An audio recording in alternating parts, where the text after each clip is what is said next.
ধর্মের ঊর্ধ্বে উঠে বাংলাদেশের নাগরিকদের সুরক্ষা সুনিশ্চিত করুন। বাংলাদেশে সংখ্যালঘু হিন্দুদের উপর চলতে থাকা একের পর এক অত্যাচারের ঘটনার মাঝেই সে দেশের অন্তর্বর্তী সরকারকে বার্তা দিয়েছে মার্কিন যুক্তরাষ্ট্র।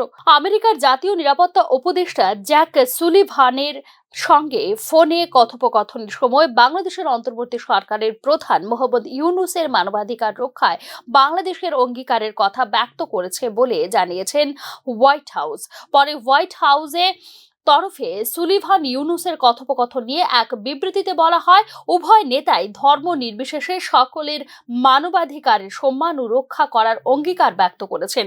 উল্লেখ করা যেতে পারে, আগামী জানুয়ারিতেই আমেরিকার 47তম প্রেসিডেন্ট হিসেবে শপথ নেবেন ডোনাল্ড ট্রাম্প। তার এক মাস আগে এই কথোপকথন সারে বাইডেন প্রশাসন।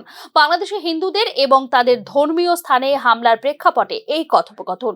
হোয়াইট হাউস জানিয়েছে, চ্যালেঞ্জের সময় বাংলাদেশকে এভাবে নেতৃত্ব দেওয়ায় মোহাম্মদ ইউনূসকে ধন্যবাদ জানান সুলিভান একটি সমৃদ্ধ, স্থিতিশীল এবং গণতান্ত্রিক বাংলাদেশের জন্য মার্কিন যুক্তরাষ্ট্রের সমর্থন পুনরুল্লেখ করেছেন এবং বাংলাদেশের মুখোমুখি হওয়া চ্যালেঞ্জ মোকাবেলায় সমর্থনের প্রস্তাব দিয়েছেন তিনি।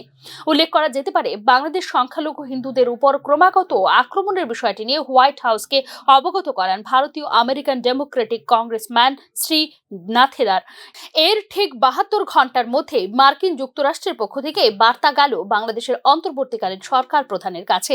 উল্লেখ করা যেতে পারে, মার্কিন প্রেসিডেন্ট নির্বাচনে জয় লাভের আগে বাংলাদেশের সংখ্যালঘুদের বিরুদ্ধে সহিংসতা রোধে যথেষ্ট কাজ না করার জন্য মার্কিন প্রেসিডেন্ট জো বাইডেন এবং ভাইস প্রেসিডেন্ট কমলা হ্যারিসের সমালোচনা করেছিলেন ডোনাল্ড ট্রাম্প। তবে নির্বাচনে জয়লাভের পর এই বিষয়ে আপাতত নীরব রয়েছেন Donald Trump. Bureau report, news now.